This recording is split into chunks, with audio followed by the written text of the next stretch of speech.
Netwealth Investments Limited is licensed to provide general advice. Our podcasts are not tailored to any one financial situation and may contain views of our presenters which may not align with Netwealth. The guests, organisation and Netwealth have an arrangement for their financial products to be available for investment through Netwealth platforms, and Netwealth may receive fees from the guest. More information about Netwealth can be found at our website, including our financial services guide and disclosure documents. Please seek professional advice before acting. Welcome to the Netwealth Portfolio Construction Podcast, brought to you by the Netwealth Investment Research Team. Join us as we speak with key wealth management professionals to uncover opportunities and challenges on a diverse range of topics. Obviously, if I look at the world today, we can definitely invest at much more attractive prices than about a year ago. With your host, Paul O'Connor. Good morning all and welcome to the first Netwealth Portfolio Construction podcast for 2024. My name's Paul O'Connor and I'm the Head of Strategy and Development for the investment options offered by Netwealth. Joining us for today's podcast is David Bassanese, who is the Chief Economist at Betashares and based in Sydney. Good morning, David, and I trust 2024 has started well for you and the business. Good morning. Great to be with you. Yeah, it's been, a good start to the year. The markets are looking nice at the moment. Things are looking encouraging. Looking forward to the year ahead. A busy year, no doubt, for all of us. Given David's role and background, today's podcast discussion will focus on a market and economic outlook for the year ahead. I hope, David, you brought your crystal ball with you for all of us. David's responsible for developing economic insights and portfolio construction strategies for advisors and retail clients of Betashares. He was previously an economic columnist for the Australian Financial Review and spent several years as a senior economist and interest rate strategist at Bankers Trust and Macquarie Bank. David also held roles at the Commonwealth Treasury and OECD in Paris. Betashares is a specialist provider of ETFs with approximately $30 billion in funds under management across 83 exchange-traded products as at September 23, and these cover both passive and active ETFs. Betashares Holdings was established in 2009 as a specialist provider of ETFs and is currently owned by TA Associates and the Betashares management team. The Netwealth superannuation and IDPS investment menus include all Betashares ETFs that cover almost all asset classes. After a disappointing 2022, 2023 was a good year for investors, with equity markets generating strong double-digit returns, fixed interest providing positive returns, and cash returning in excess of 4%. So, can these strong returns continue in 2024 is the main question on most investors' minds. From a global macro viewpoint, central banks seem to be winning the battle against high inflation courtesy of restrictive monetary policy settings. However, they need to be careful that they do not overshoot the mark and impact on GDP growth, pushing economies into recession. So all eyes will be on whether central banks can navigate a soft landing and avoid a recession. Inflation certainly does appear to be moderating, which should allow some scope for the central banks to reduce rates, so I expect both cash rates and bond yields to reduce modestly over the year, but obviously I'll be interested in the expert David's views. The International Monetary Fund, or IMF's, predicting global GDP growth to be around 2.9% this year, with developed economies growing at about 1.4% and emerging economies at 4%. 2.9% still well below the 6% GDP growth enjoyed by the world in 2021 post-COVID, but if the 2.9% growth is achieved this year, this should mean that a recession is avoided in most countries. Australia's GDP growth is expected to be around 1.2%, which again is well below the 2.2% growth enjoyed in 2021, but still positive. The AUD finished last year against the US dollar at 66 cents, so I'll also be interested in understanding the thematics behind the AUD in 2024. And will commodity prices continue to generate a tailwind for the AUD? So maybe for starters, David, you've had a varied career as an economist working for organisations such as the Commonwealth Treasury and OECD, as I mentioned earlier. So can you provide the listeners with a few insights about how you arrived at Betashares?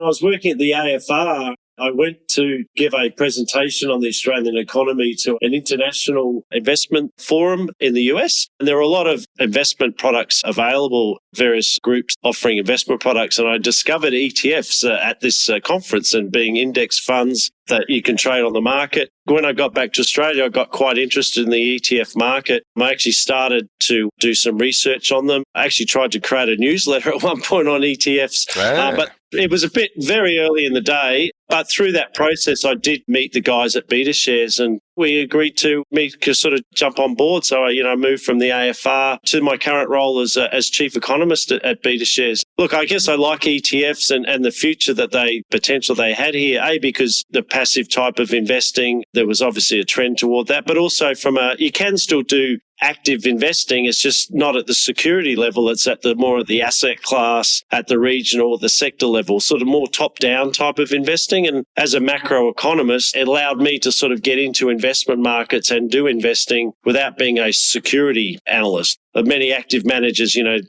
focus on company level detail, whereas with ETFs, you do focus at the global macro picture. So that's how I came to be part of Betashares, yeah. Been a good journey for you and good timing given how ETFs have been embraced over the last decade in Australia. And I think you sum it up well there that most of the return out of a portfolio is typically generated from asset allocation, and then ETFs give you those building blocks to be able to express your views both efficiently and fairly quickly and at a reasonable price as well. I can certainly understand the growth of Betashares and the broader industry over that period. A good journey for you, but let's get into the real stuff now anyway, talking about the economy. So can you provide a brief summary of where the economy stands today, including any perceived misconceptions about the current situation? Look, we've been going through a slowdown in growth. We were fearing a recession in Australia, as we've been fearing globally on the back of very aggressive central bank interest rate increases. But I guess, the economy has slowed, but it's been more resilient than the worst case fears. So we are going through, like a soft patch of growth, modestly below trend growth. The unemployment rate has been drifting up very gradually, albeit it's still at a very low level. So I think it bottomed at 3.4 early last year. It's now around 3.8, 3.9. So a very gentle uplift in the unemployment rate. As you pointed out in the introduction, inflation, the good news is that growth has been resilient. We have not tipped into recession, but it's not come at the cost of inflation staying stubbornly high. Inflation is still high, but it's been coming down. It's been coming down more or less in line with the central bank hopes. I think we're pretty well placed. I think we're going through continued soft patch of growth for a while on the back of the rate rises, on the back of the high inflation, which have hurt real incomes. But later this year, I think things will start to,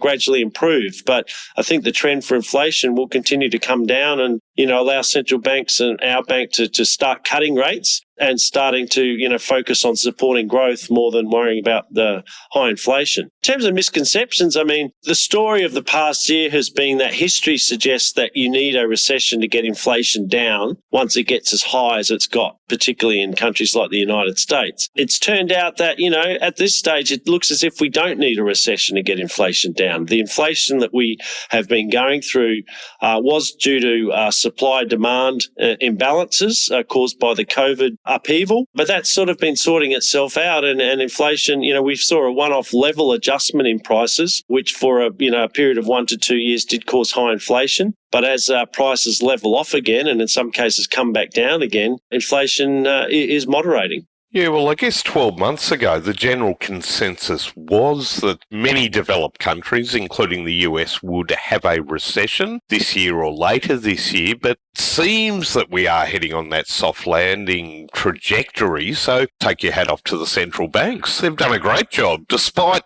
governments and their extreme fiscal expenditure, that I tend to think the US Fed Reserve and the Australian RBA have done a good job. Yeah, no, I think that's right. I mean, certainly the history will show that at this stage they've avoided the need for a recession. Not to be too critical of central banks, but I think, a luck is a little bit involved here. I think central banks themselves probably thought in late 22 that their policies would cause a recession. I think the Fed themselves were at one point forecasting a recession. And a candid interview, Fed Chair Jerome Powell basically said, we think we are going to have to cause some pain in the economy to get inflation down. So what's happened, though, is that the economy has been more resilient than central banks expected, but at the same time, inflation has come down. So it looks as if they've done a great job, but I think it's a little bit lucky in that it turns out they didn't need to cause the recession that they were going to cause. A win's a win, and we'll go forward. So how does today compare with past inflationary environments? Again, the example economists like myself have been looking at, and central banks have been referring to it. If you go back to the 1970s, when inflation was running 8-9%, and we had two really big bouts of inflation through the early 70s and late 70s, essentially, at the time driven by oil price shocks. But inflation stayed high, and it got embedded into the economy through a lift in inflation expectations.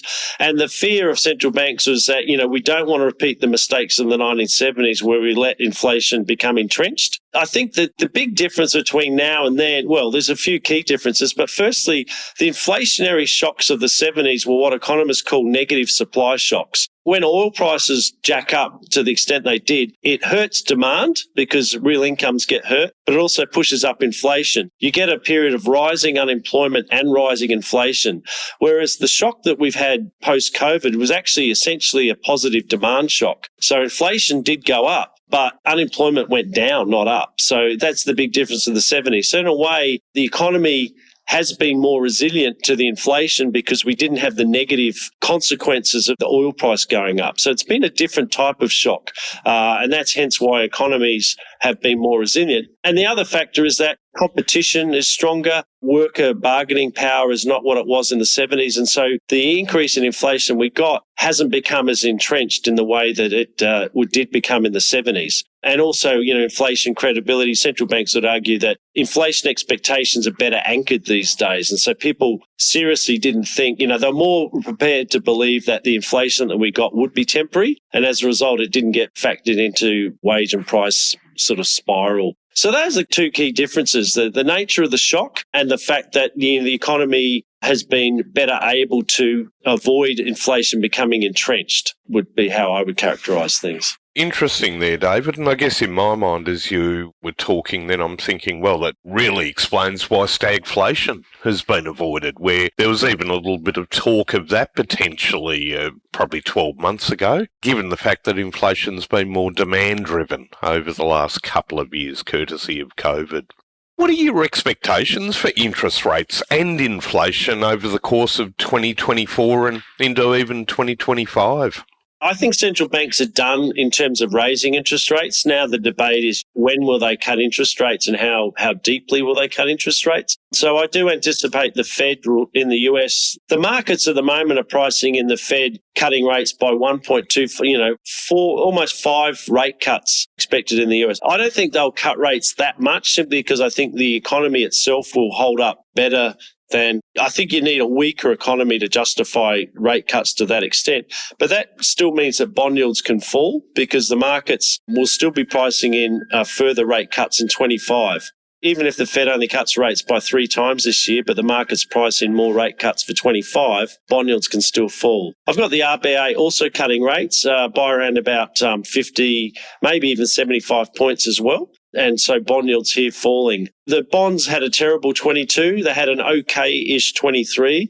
And I think 24 will be a better year for fixed income returns as bond yields continue to decline. Importantly, behind that, of course, is that inflation will continue to trend lower. So I've got inflation in Australia actually getting into the RBA target band just under 3% by year end, basically a year earlier than the RBA, currently is forecasting. And inflation in the US, continuing to trend down as well. And really what we'll see, I think, is the moderation of inflation in the goods sector increasingly flow through into the services sector.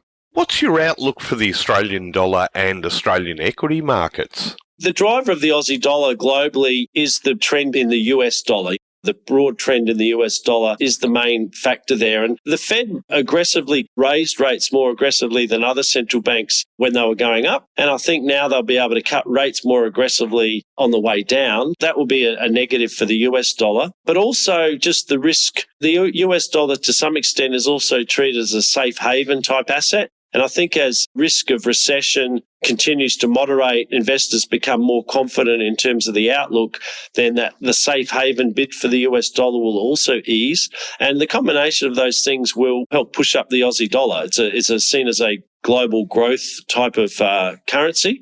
And so when people become optimistic about the global economy, it tends to be supportive of the Aussie. So I actually think it can break up to mid-70s by year end and possibly even 80 cents by mid-25 at the moment. So I think the trend for the Aussie should be up. Our share market, look, it's not that expensive. I mean, it's trading at a reasonable price to earnings ratio at the market, even with bond yields where they are. So if bond yields fall, that should support valuations at least staying where they are, maybe going a bit higher. And meanwhile, we've got corporate earnings, which have been soft over the past year due to weak consumer spending and also a sort of a pullback in commodity prices, will start to recover. And so the earnings outlook for 24 and 25 are more optimistic. And as we start to focus on those earnings, the sort of the measure of earnings, it's a concept called forward earnings, will start to rise after having fallen over the past year. So I see earnings recovering and I see valuations at least staying where they are, maybe going a bit higher. So the overall outlook, I think, is also quite encouraging for the equity market. Whether it outperforms global markets is a more nuanced question because we've got globally the big tech companies are so dominant and they're continuing to do relatively well compared to everything else. And if that remains the case, it may be, our market does well, but maybe not as well as the US market, for example. But it will depend on the course of the big tech companies. A fairly positive then outlook, which I think I'd concur with you there, David, for the year ahead, ignoring any geopolitical risks or what have you, but we won't get into that at the moment anyway.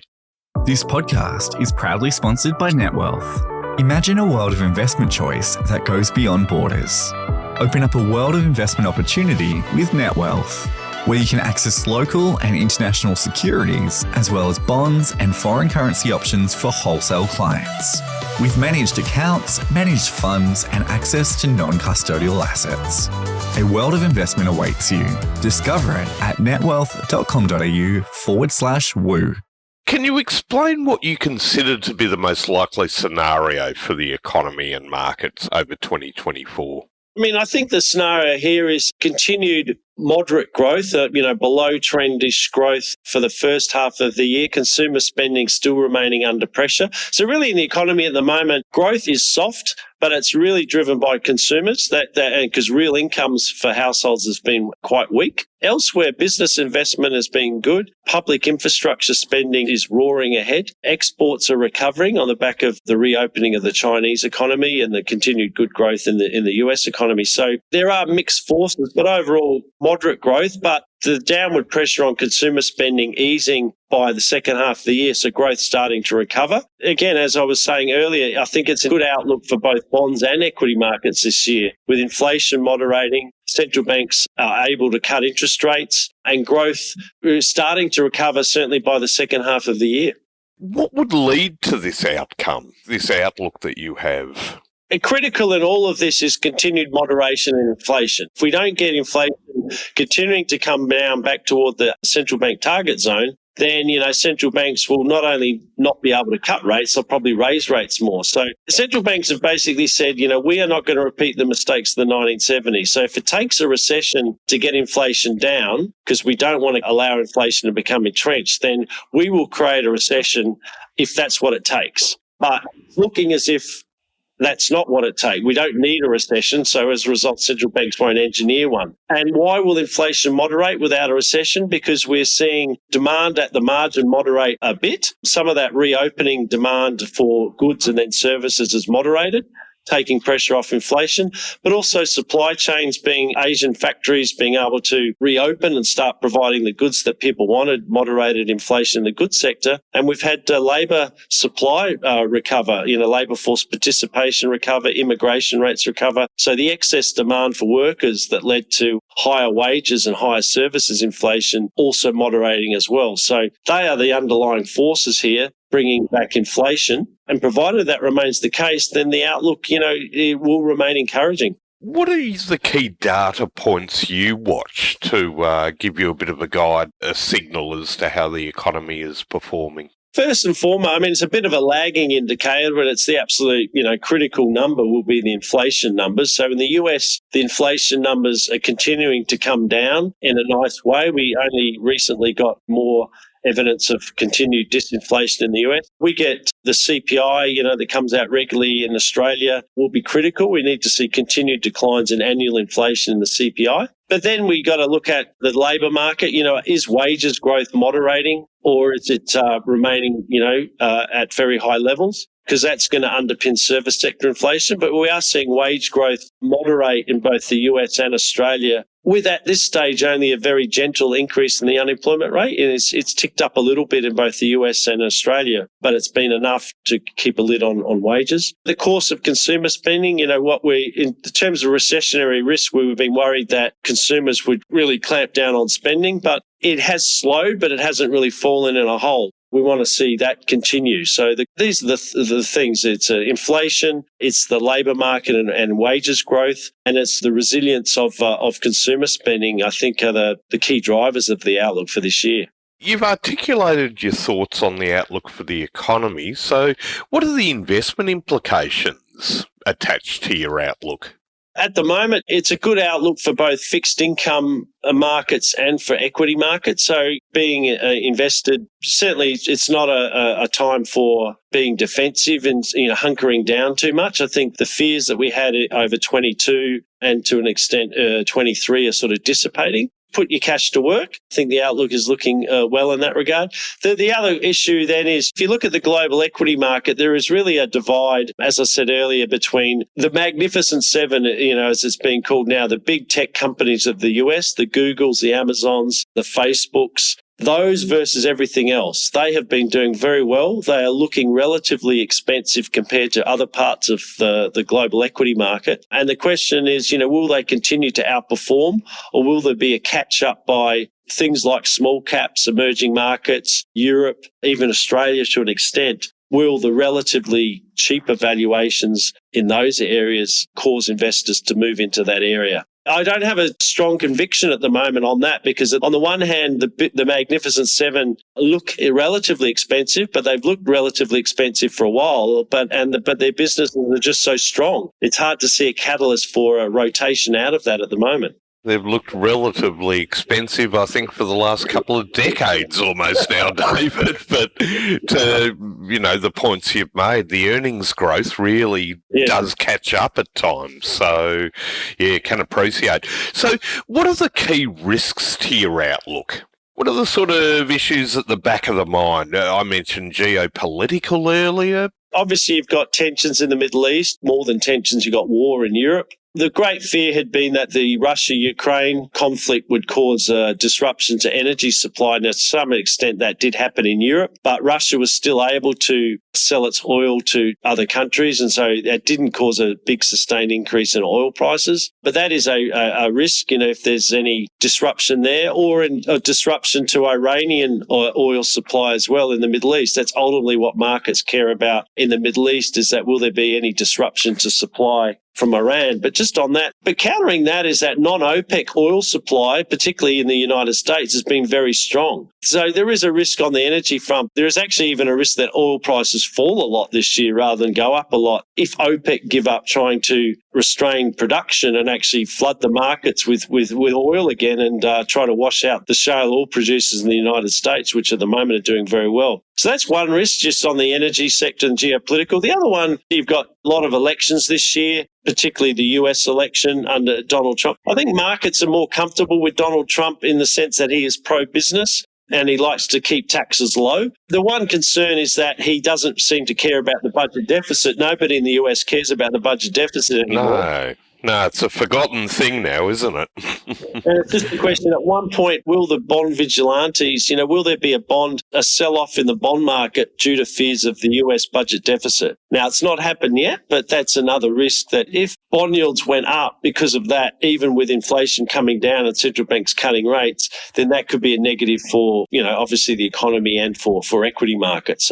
So that's another risk. On the other side, of course, is that would there be a sudden, more substantial slowing in consumer spending due to the lagged impact of the policy tightening we've seen to date? So that's a negative on the real economy side of things. But again, I think we haven't seen that yet. And I think with central banks moving to cut interest rates, I don't see that as a huge risk on the downside. It's going to be an interesting year ahead. I think I saw the statistic, 60 countries have got elections this year, and it covers almost half the world's population. We could see a little bit going on politically globally there, but no, I can certainly appreciate your comments around energy and geopolitical, but let's hope things continue to moderate, and particularly in the Middle East, things start to settle. Distilling all your thoughts, you're sitting there running a diversified portfolio. How are you thinking about asset allocation then? What would you think more about your underweights and your overweights? And I guess a couple of comments I've picked up already would be potentially a hedged international equities exposure if the $8 starts to drift up. But yeah, how would you be thinking about tactically managing a portfolio? Again, at a very high level, I think at the moment you want to be at least at a sort of benchmark weight, if you like, to the equity market. So we're not underweight equities. At the moment, we're not overweight equities either. We'd rather go overweight if we got a pullback in the markets for some reason. Where we are overweight is in fixed rate bonds relative to, say, cash, because we do see bond yields declining this year. So from a very broad asset allocation point of view, we are fully vested in the equity market, overweight bonds relative to cash. As you point out, with the Aussie dollar potentially rising here, hedged global equities will do better than unhedged global equities. So you'd maybe want to think about hedging some of your exposures. In terms of equities, do you stay in things like, the NASDAQ, for example, we have the NASDAQ ETF that's been doing so well for so long, but there's some value exposures out there. Japanese equities we like. People think about Japan, they think about a sluggish economy, but corporate earnings in Japan have been doing very well. And that's seeing the Japanese market. One of the few areas of global markets outside big tech in the US has actually been outperforming, but we think that can continue. So it's really that question of what are other areas that could do, well, maybe small caps as well, because they really underperformed last year. But as people take on more risk this year, they may look to go into the small cap area as well. Any thought around emerging markets, given they have been a real laggard compared to developed markets over the last couple of years? The big, challenge in emerging markets has been China now is a big weight in emerging markets. And I think pessimism around China is probably reaching extreme levels at the moment. The market has underperformed for a while. It's looking very cheap. China has disappointed some investors by not launching a big stimulus package this year. There's a lot of concerns around the property sector still. But the economy itself has been ticking over still quite nicely. It's still running 5% over the course of last year. Certainly not growing at double digits anymore, but structurally Chinese growth is slowing down anyway. I think China may well turn around this year just due to the degree of pessimism that's already priced into that market. And if things settle down in the property sector, people may gravitate back into China. India's also, the economy is doing well. The share market runs hot and cold. And that's been an area that's been doing very well as well. So I certainly like Indian economy and hence the share market as well. I do like emerging markets are certainly cheap relative to, again, within global markets. But as that point I was saying, everything looks cheap relative to the US tech companies at the moment. We're just waiting for a catalyst to drive the turnaround. I guess an interesting trade, but I've noted more and more diversified strategies are taking an exposure to India over China. So, yeah, it sort of sits with me, your comment there, that is negativity towards China, putting capital into China, getting close to peak at the moment. But I guess it'll play out over the next 12 months, how the Chinese economy performs, the property market unwinds, and whether capital starts to flow back in. Yes. Any other themes, factors or strategies you think tactically could be well placed? Yeah, I mean, one area that's been doing well from a factor, if you look at investing from a factor point of view, global quality is a factor, alongside, growth and value and small caps. So quality has been doing very well for a while. And so what is quality? These are companies with typically above average return on equity without too much debt. That's what a lot of active managers screen for. But you can run a quantitative screen across companies and just pick, the top companies with high return on equity, and they are then defined as quality companies. We have an ETF, for example, that does do exactly that, and it's a global quality ETF. It's been outperforming. That's an area that will continue to do relatively well. I mean, it stands to reason companies with above average return on equity tend to generate above average earnings growth, and companies with above average earnings growth will tend to do relatively better than other companies. So that's one we like at the factor level. As I said, regionally, the Japanese market certainly has been doing relatively well, and I think can continue to do well. I think that's some of the tactical tilts within the global equity market. And of course, if people still love the big tech companies, you've got the NASDAQ still charging ahead, easy exposure to that now through an ETF as well.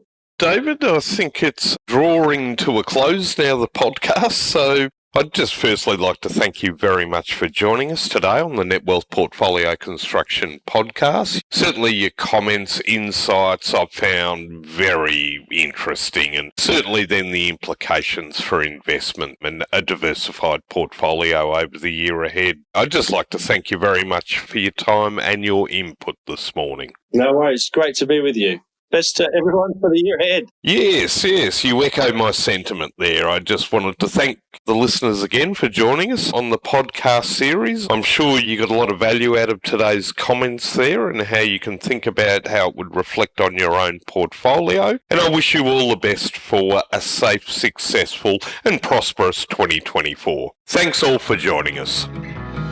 Thanks for listening to Netwealth's Portfolio Construction Podcast. Follow the show for future episodes. Leaving a review helps others find the podcast. And for more information and show transcripts, visit netwealth.com.au.